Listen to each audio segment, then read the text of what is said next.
வணக்கம். 30,65,000 கோடி ரூபாய்க்கான ஒரு மகா கொள்ளை இந்தியாவில் நடந்துள்ளது. நான் காவுங்கா நான் கானே தூங்கா, நானும் திருட மாட்டேன், யாரையுமே திருட விட மாட்டேன். நரேந்திர மோடியின் இந்த டயலாக் உங்களுக்கு ஞாபகத்தில் இருக்கும். உண்மைதானா? உண்மையிலேயே இந்தியாவில் எந்த விதமான ஸ்கேம் நடக்கவில்லையா? இந்த 30,75,000 கோடி ரூபாய்க்கான மதிப்பு என்ன? ஒப்பிட்டு பார்த்தீர்கள்னா பாகிஸ்தானுடைய பட்ஜெட் கடுகளவில் தான் இருக்கும். அந்த அளவில் இந்த பணத்தை கொள்ளையடித்திருக்கிறார்கள். எப்படி? Swachh Bharat, smart city, Pradhan Mantri Awas Yojana, Amrit mission, Deen Dayal Antyodaya Yojana, heritage city development. ஆனால் அந்த திட்டங்களுக்காக ஒதுக்கக்கூடிய பட்ஜெட் வெறும் 21% மட்டும்தான் செலவு செய்யப்பட்டிருக்கிறது. 79% பணம் எங்க போனது, யாரிடம் போனது, எந்த அக்கௌண்ட்டுக்கு டிரான்ஸ்ஃபர் ஆனது யாருக்குமே தெரியாது. பீகார் தேர்தலை நீங்க பார்த்தீர்கள், ஹரியானா தேர்தலை நீங்க பார்த்தீர்கள், மகாராஷ்டிரா தேர்தலை நீங்க பார்த்தீர்கள், டெல்லி எலெக்ஷனை நீங்க பார்த்தீர்கள். அப்போ அடுத்தடுத்து வரக்கூடிய ஒவ்வொரு தேர்தலிலும் செலவு செய்யப்படக்கூடிய அந்த பணம், இது போன்ற ஸ்கேம்கள் ஒவ்வொன்றாக தலை தூக்கினால் ஒட்டுமொத்த கேபினெட், ஒட்டுமொத்த அரசாங்கமே கம்பி எண்ண வேண்டும். அதனால் இந்த சிஸ்டத்தையே கையை விட்டு நழுவ விடக்கூடாது. டிவி அட்வர்டைஸ்மெண்ட்கள் ஒவ்வொரு நாளும் நீங்கள் பார்த்திருப்பீர்கள். பேட்டி பச்சாவோ பேட்டி படாவோ, ஸ்வச் பாரத், ஹர் கர் நல், நல் சே ஜல், கிசான் சம்மான் நிதி, அப்புறம் இப்போ லாட்லி பெஹனா ஸ்கீம், 2G ஸ்கேம் ஞாபகத்தில் இருக்கும், கோல்கேட் ஸ்கேம் ஞாபகத்தில் இருக்கும், ரஃபால் டீல் ஸ்கேம் ஞாபகத்தில் இருக்கும். இதை விட தாண்டி எத்தனையோ மடங்கு அதிகமான கொள்ளையை பற்றி தான் இன்னைக்கு நாம் மிகவும் ஆழமாக பார்க்க போகிறோம். இதற்கான ஆதாரங்களை நான் திரட்டி கொண்டு வந்திருக்கிறேன். With proof you will see how world's largest scam took place under the nose of Shri Narendra Modi. Narendra மோடியின் மூக்கிற்கு கீழே எப்படி இந்த அளவில் கொள்ளையடிக்கப்பட்டது, எந்த அளவில் இந்த கொள்ளையடிக்கப்பட்டது என்கிற அனைத்தையுமே நீங்கள் பார்க்க போகிறீர்கள். ஸ்வச் பாரத் திட்டத்திலிருந்து இதை தொடங்க போகிறோம். அதற்கு முன்பு ஒரு சிறிய கோரிக்கை. எங்களுடைய சேனலை இது போன்ற உண்மைகளை தைரியமாக எடுத்துக்காட்டக்கூடிய பனிஷ்மெண்ட் கிடைத்து கொண்டிருக்கிறது. எங்களுடைய சேனலை முடக்கக்கூடிய வேலையை பார்த்து வருகிறார்கள். இதிலிருந்து மீட்டெடுப்பதற்காக யூடியூபின் அல்கோரிதத்தை நீங்களும் நானும் சேர்ந்து தான் உடைக்கப் போகிறோம். இதற்காக சாதாரணமான ஒரு சில விஷயங்கள்.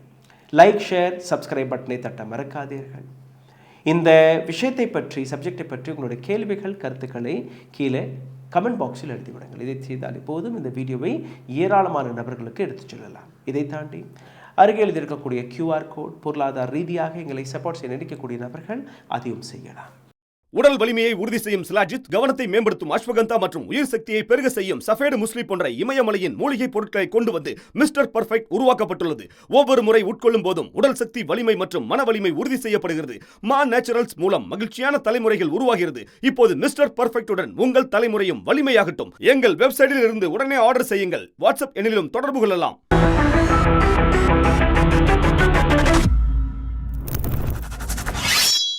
இந்தியாவின் ஒரு மிகப்பெரிய அட்வர்டைஸ்மெண்ட் வழியாக ஒட்டுமொத்த இந்தியாவிலேயே ஸ்வச் பாரத் ஸ்கீமை லான்ச் செய்த அந்த மகான் நரேந்திர மோடி அக்டோபர் 2 2014 மகாத்மா காந்தியின் பிறந்தநாள் அன்றே இதை கொண்டு வந்தார்கள். இதற்காக ஒதுக்கப்பட்ட பட்ஜெட் எவ்வளோ? 35,800 கோடி ரூபாய். பெரிய பட்ஜெட் தான். ஆங்காங்கே குப்பத்தொட்டிகளை பார்க்கிறீர்களா? ஆங்காங்கே ரோடை கிளீன் செய்வதற்காக ஆட்கள் கூடியதை நீங்கள் பார்த்திருக்கிறீர்களா? அல்ல இந்தியா சுத்தமாகி விட்டதா? அமெரிக்கா, ஜப்பான் இது போன்ற நாடாக மாறிவிட்டதா? பணம் ரொம்ப அதிகம். எவ்வளோ செலவானது? 2,200 கோடி ரூபாய் மட்டுமே இந்த ஸ்கீமில், இந்த திட்டத்தில் செலவாகி இருக்கிறது. அதாவது ஒதுக்கப்பட்ட பணத்திலிருந்து வெறும் 6% மட்டுமே செலவாகி இருக்கிறது. 94% பணம் ஸ்கேம்ட், அபேஸ், கொள்ளடிக்கப்பட்டு விட்டது. எங்க போனது, யாருடைய அக்கௌண்ட்டுக்கு போனது யாருக்குமே தெரியாது. 35,800 crore அந்த பட்ஜெட்டிலிருந்து கொள்ளையடிக்கப்பட்ட தொகை எவ்வளோ? 33,600 கோடி ரூபாய். இந்த டேட்டாவை நான் வீட்டில் தயாரிக்கவில்லை. இந்த டேட்டாவை parliamentary standing committee report on urban development December 2024 ஆண்டு வெளிவிட்டார்கள். அந்த ரிப்போர்ட்டில் இந்த உண்மை எழுதியிருக்கிறது. அரசாங்கத்துடைய ரிப்போர்ட், என்னுடைய ரிப்போர்ட் கிடையாது. பார்லிமெண்ட் ஸ்டாண்டிங் கமிட்டியோடைய ரிப்போர்ட், என்னுடைய ரிப்போர்ட் கிடையாது. எந்த ஊடகத்துடைய ரிப்போர்ட்டும் கிடையாது. NSSO இவர்கள் ஒரு சர்வே எடுத்திருக்கிறார்கள் 2018 ஆண்டு. இந்தியாவில் கிட்டத்தட்ட ஒரு 40% டாய்லெட்ஸ்களுடைய நிலை என்ன? 40% டாய்லெட்ஸ்கள் இன்கம்ப்ளீட்டாக இருக்கிறது, அதை முழுமையாக கட்டவே இல்லை. பாராபங்கி உத்தரப்பிரதேசத்தில் நீங்கள் பார்த்தீர்கள்னா இந்த டாய்லெட்டுக்குள்ள எருமை மாட்டை கட்டி வைத்து அந்த கதையை நீங்கள் பார்த்தீர்கள். புதிய பீகாரில் நீங்கள் பார்த்தீர்கள்னா டாய்லெட்டை ஸ்டோர் ரூமாக மாற்றி விட்டார்கள். அங்கே விளைந்த பொருட்களை அடுக்கி வைக்கக்கூடிய வேலையை பார்க்கிறார்கள். அல்வர் ராஜஸ்தானில் நீங்கள் பார்த்தீர்கள்னா ஏராளமான டாய்லெட்களில் கதவையே வைக்கவில்லை. அதாவது ஆன் பேப்பர் மற்றும் தான் இந்த விஷயம். அதாவது இந்த 2200 கோடி ரூபாயாவது சரியாக செலவு செய்தார்கள்னா கிடையாது. வெறும் ஃபோட்டோ ஆப்ட்காக மட்டுமே இந்த செலவுகள் நடந்தது. 9,70,000 கோடி ரூபாய், கிட்டத்தட்ட 10 லட்சம் கோடி ரூபாய் ஸ்மார்ட் சிட்டி ப்ராஜெக்டாக ஒதுக்கப்பட்டது. செலவானது எவ்வளோ? வெறும் 182 கோடி ரூபாய். Just 182 crore. ஒரு 0.5% கூட நடக்கவில்லை. 0.01% தான் இந்த செலவு நடந்திருக்கிறது. மத்திய பிரதேஷ் இந்தோரில் 2000 கோடி ரூபாய்க்கான ப்ராஜெக்டை கொண்டு வந்தார்கள். செலவானது வெறும் 15%. போபால் 1400 கோடி ரூபாய்க்கான ஒரு ப்ராஜெக்ட், செலவானது வெறும் 8%. பட்னாவில் 500 கோடி ரூபாய்க்கான smart city project, ministry of housing and urban affair, Narendra மோடியின் ஒரு அமைச்சரகம். This data is also from the government. Smart city மிஷனை பற்றி நீங்கள் படித்தீர்கள்னா ஐஐடி டெல்லியோடைய ஒரு ப்ரொஃபஸர் ஜெயஜீத் பட்டாச்சாரியா அவர் தெளிவாக எழுதியிருக்கிறார். This project remains only on paper. These schemes died because of the political tug of war between the center and the states. இது போன்ற ஸ்கீம்ஸ்கள் பேப்பரில் மட்டுமே வருகிறது, பேப்பர்லேயே இறந்து போகிறது. காரணம் என்ன? ஸ்டேட் வர்சஸ் சென்டர், மத்திய அரசாங்கம் மாநில அரசாங்கத்திற்கு நடுவே நடக்கக்கூடிய அந்த ஃபைட், ஈகோ ஃபைட், அதனால் இது போன்ற ஸ்கீம்கள் முடிந்து போகிறது. பிரதான் மந்திரி ஆவாச யோஜனா, இதை பற்றியும் நீங்கள் பார்த்து விடுங்கள். இதற்காக ஒதுக்கப்பட்ட தொகை எவ்வளோ? 7,900 கோடி ரூபாய். செலவானது எவ்வளோ? வெறும் 21%. That is 2,000 crore rupees. இதுவும் parliamentary standing committee report December 2024 வெளிவந்திருக்கிறது. இதைத் தொடர்ந்து 2022 ஆண்டு வெளிவந்த சிஏஜி ரிப்போர்ட் படி நீங்கள் பார்த்தீர்கள்னா only 37% houses were actually completed. வெறும் 37% வீடுகள் மட்டுமே கட்டப்பட்டுள்ளது. நரேந்திர மோடியின் ப்ராமிஸ் என்ன? இந்த நாட்டில் ஒவ்வொரு ஏழைக்கும் அவர்களுடைய சொந்த வீடு கிடைக்கும் என்று. கிடைத்ததா? வெறும் 37% மட்டுமே கட்டப்பட்டுள்ளது. யாருக்கு இந்த லாபம் போய் சேர்ந்திருக்கணும்? ஏழைகளுக்கு போய் சேர்ந்திருக்கணும். யார் இந்த வீடுகளை கட்டக்கூட முடியாமல் தவித்து கொண்டிருக்கிறார்களோ அவர்களுக்கு போய் சேர்ந்திருக்க வேண்டும். பீகார் தேர்தலும் போது அங்கிருந்து வெளிவந்த காட்சிகள் ஒரு முறை நீங்கள் பார்த்தீர்கள்னா ஒட்டுமொத்த பீகாரில் வெறும் குடிசைகள் மட்டும்தான், ரோடு கூட கிடையாது. காவாலை விட்டு விடுங்கள், டாய்லெட்டை விட்டு விடுங்கள், ஒரு சாதாரணமான சாலை கூட அமைத்து கொடுக்காத இந்த மாநிலத்தில் 500 கோடி ரூபாய் கொடுத்தார்களா? எதுவுமே நடக்கவில்லை. Just 37%, that to incomplete houses. சரி, கட்டப்பட்ட ஓட்டை வீடுகள் அதையாவது சரியான நபர்கள் கொடுத்தார்கள்லாம் கிடையாது. இதில் அனைத்து நபர்களுமே போலியான நபர்களுக்கு தான் அந்த லாபம் போய் சேர்ந்தது, ஏழைகளுக்கு போய் சேரவில்லை. அஸ்லி கரீபோக்கே நாம் லிஸ்ட் சே காயம். உண்மையான ஏழைகளுடைய பேரை நீக்கிவிட்டு பஞ்சாயத்து தலைவர், இல்லை ஒரு அரசு அதிகாரியுடைய குடும்பத்தினர்கள், இல்லை ஒரு அரசியல்வாதியுடைய மாமா மச்சான், அந்த மாதிரியான நபர்களுக்கு தான் இந்த ஆப்பர்ச்சுனிட்டியும் கிடைத்தது. இதை விட்டு விடுங்கள். அசீம் பிரேம்ஜி யூனிவர்சிட்டியுடைய ரிப்போர்ட்டை படிக்கிறேன் கேளுங்கள். 2023 ஆண்டு வெளிவந்த இந்த ரிப்போர்ட், இதில் 45% PMAY பிரதான் மந்திரி ஆவாச யோஜனாவின் beneficiaries were not actual Needi. உண்மையிலேயே ஏழைகள் அவர்களுக்கு இந்த லாபம் போய் சேரவில்லை. அஜீம் பிரேம்ஜி யூனிவர்சிட்டியுடைய இந்த report, sarpanch relative, contractors, family of government office These are the beneficiaries, not the actual poor. அடுத்த மிஷன் அமிர்த் மிஷன். வீட்டுக்கு வீடு குழாய் வழியாக தண்ணீர் வரும். வேர்ல்ட் பேங்க்லேருந்து வந்த கடன் என்ன ஆனது? Plan for the clean drinking and sewer improvement in 500 cities. 500க்கும் மேற்பட்ட நகரங்களில் நல்ல குடிக்க தண்ணீர், சீவேஜ் வசதிகள் இதெல்லாம் செய்து கொடுப்போம் என்று. இதற்காக ஒதுக்கப்பட்ட தொகை எவ்வளோ? பட்ஜெட் எவ்வளோ? 8400 கோடி ரூபாய். செலவானது எவ்வளோ? வெறும் 400 கோடி ரூபாய். Just 400 crore rupees. சிந்தித்து பாருங்கள் எந்த அளவில் பணத்தை கொள்ளையடித்திருக்கிறார்கள்.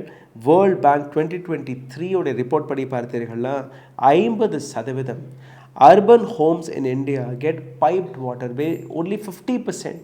சென்னை, பெங்களூர், கல்கட்டா, டெல்லி, லுதியானா, சண்டிகர் இது போன்ற நகரங்களில் இருக்கக்கூடிய 50% மக்கள் வீட்டில் டைரக்ட் பைப்லைன் வருது. மீதம் இருக்கக்கூடிய அனைத்து நபர்களுமே இன்றைக்கும் டேங்கர் வழியாக, ஹேண்ட் பம்ப் வழியாக, இல்லை அவர்கள் வீட்டில் வரக்கூடிய தண்ணீர் சுத்தமான தண்ணியே கிடையாது, அதை ஃபில்டர் பண்ணி தான் அந்த தண்ணியை குடிக்கணும். இன்றைக்கி நீங்களே பாருங்கள், சென்னையில் எத்தனை பேர் பைப்பில் இருந்து அந்த தண்ணியை பிடிச்சி குடிக்கிறீர்கள்? 20 ரூபா 30 ரூபா கொடுத்து அந்த வாட்டர் கேனை தானே வாங்கி குடிக்கிறீர்கள். அப்போ எதற்காக நீங்கள் வரி கட்டுறீர்கள்? எதற்காக அரசாங்கத்தில் மியூனிசிபாலிட்டி என்பது இருப்பது? அப்போ எதற்காக இது போன்ற ஸ்கீமில் நாம் செலவு செய்கிறோம்? பெங்களூர் ஐடி ஹப், இன்றைக்கும் மக்கள் அங்கே தண்ணீர் பிரச்சனையில் இருக்கிறார்கள். சென்னை எவ்வளவோ அட்வான்ஸ் விஷயங்களை நாம் செய்து கொண்டு இருக்கிறோம். ஒரு டெவலப்ட் சிட்டி ஆஃப் இந்தியா, இங்கேயும் தண்ணீர் பிரச்சனை இருக்குது. டெல்லி இந்த நாட்டு தலைநகரம், யமுனாவுடைய நிலை நீங்கள் பார்க்கிறீர்கள். அந்த காட்சியெல்லாம் நான் உங்களுக்கு எடுத்து காட்டுகிறேன், பாருங்கள். இது இந்தியாவுடைய தண்ணீர் பிரச்சனை. அண்ட் அதுக்காக ஒதுக்கப்பட்ட பணம் எங்கே போனது என்று யாருக்குமே தெரியவில்லை. Deen Dayal Antyodaya Yojana and heritage city development scheme, இந்த ஸ்கீம்கள் இதற்காக ஒதுக்கப்பட்ட பணம் 36,50,000 கோடி ரூபாய். இதிலிருந்து செலவானது வெறும் 7,85,000 கோடி ரூபாய். 79% gone. யாருக்குமே இந்த பணத்துடைய எந்த விதமான விஷயமும் தெரியாது, அரசாங்கமும் கேள்வி கேட்பதில்லை. சரி, இவ்வளோ பெரிய கொள்ளை நடக்குது இல்லையா? எப்படி நடக்கிறது? இதற்கான எப்படி இந்த மெஷினரி அவர்கள் உருவாக்கினார்கள்? இதை நீங்கள் புரிந்து கொள்ள வேண்டும்.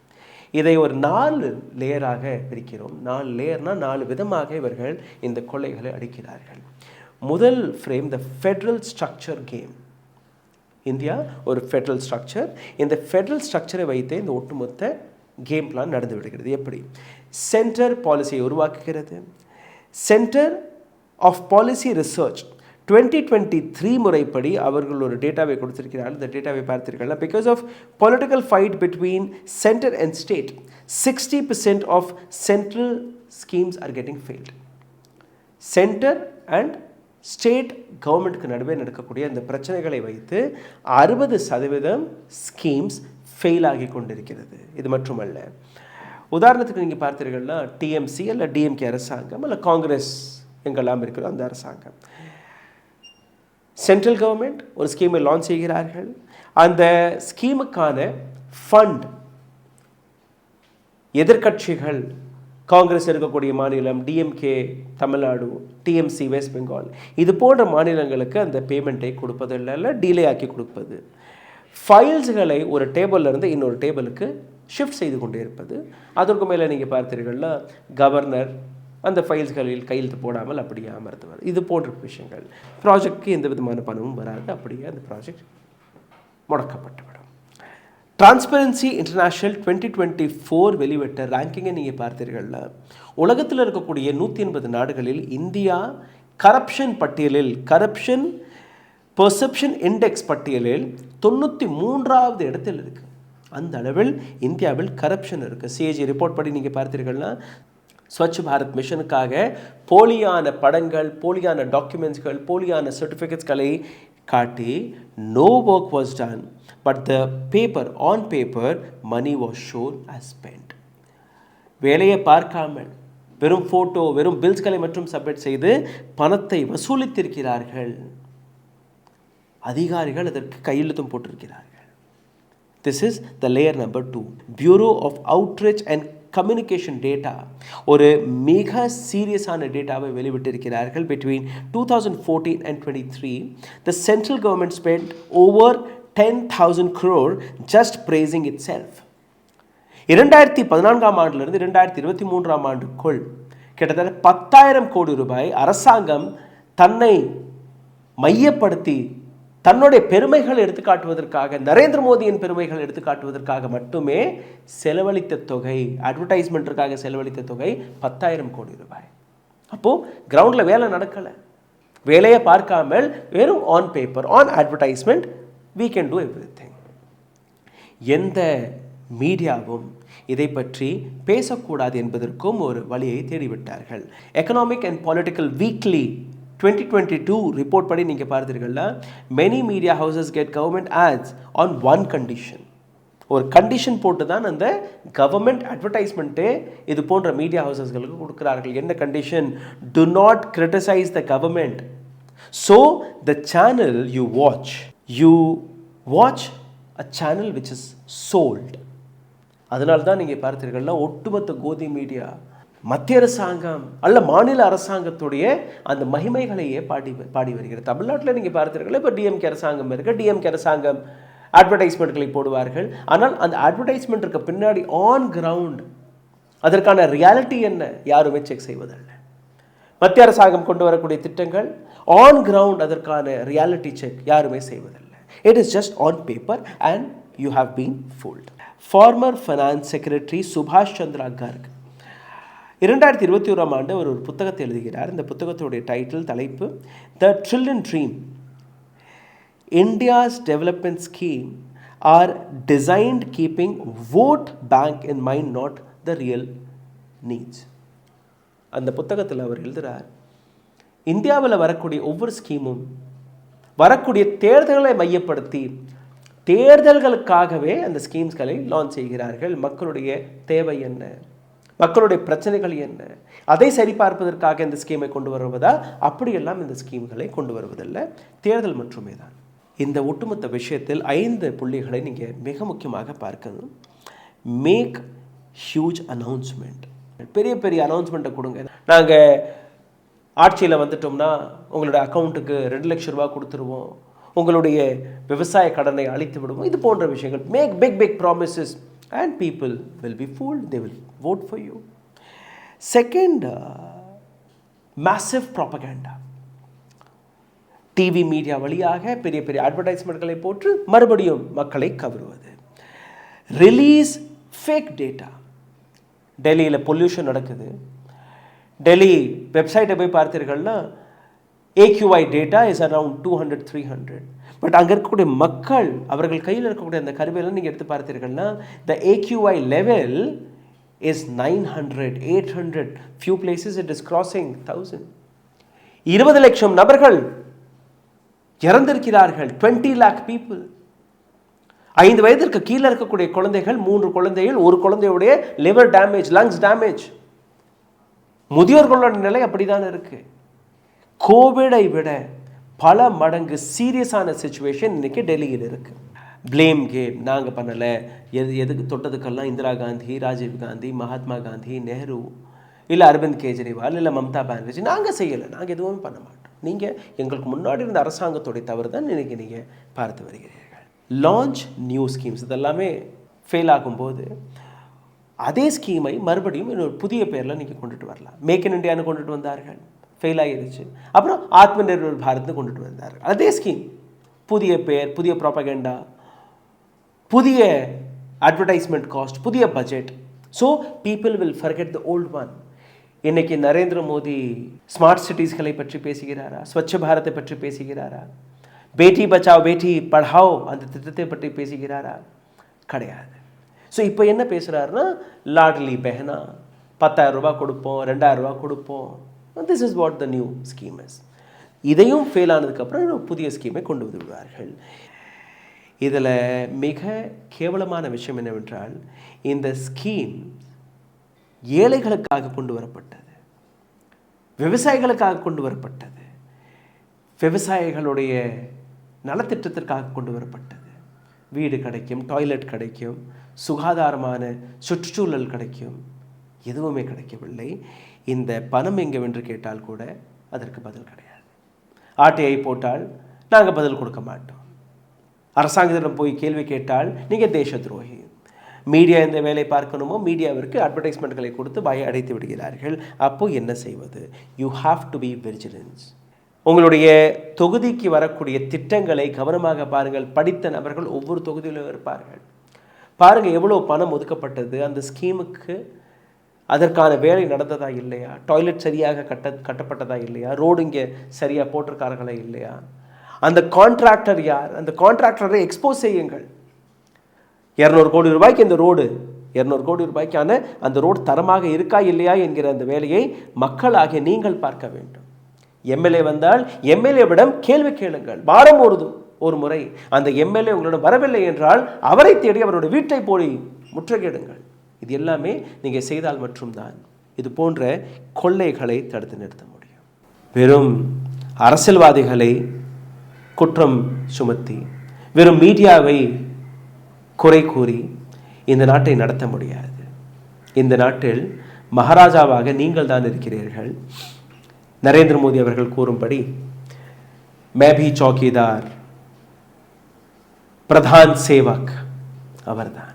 அப்போ இந்த அனைத்து நபர்களுமே உங்களிடம் சம்பளம் வாங்கக்கூடிய நபர்கள் தான். நீங்கள் தான் முதலாளி. முதலாளிக்கான அந்த வேலையை நீங்கள் பாருங்கள். வேலை சரியாக நடக்கிறதா இல்லையா என்கிற அந்த விஷயத்தை நீங்கள் கண்காணிங்கள். நன்றி, வணக்கம். ஊடகம் கார்ப்பரேட் அரசியல்வாதிகளின் கைப்பாவையாக அடிமைகளாக இருந்தது போதும். இனி சாட்டை எடுத்து சுழற்றும் நேரம் வந்துவிட்டது. ஊடகம் பொதுமக்களாகிய உங்களுக்காக, உங்களாலேயே இயக்கப்பட வேண்டும். ஊடக சுதந்திரத்திற்காக உங்களின் பங்களிப்பை இன்றே அளித்திடுங்கள்.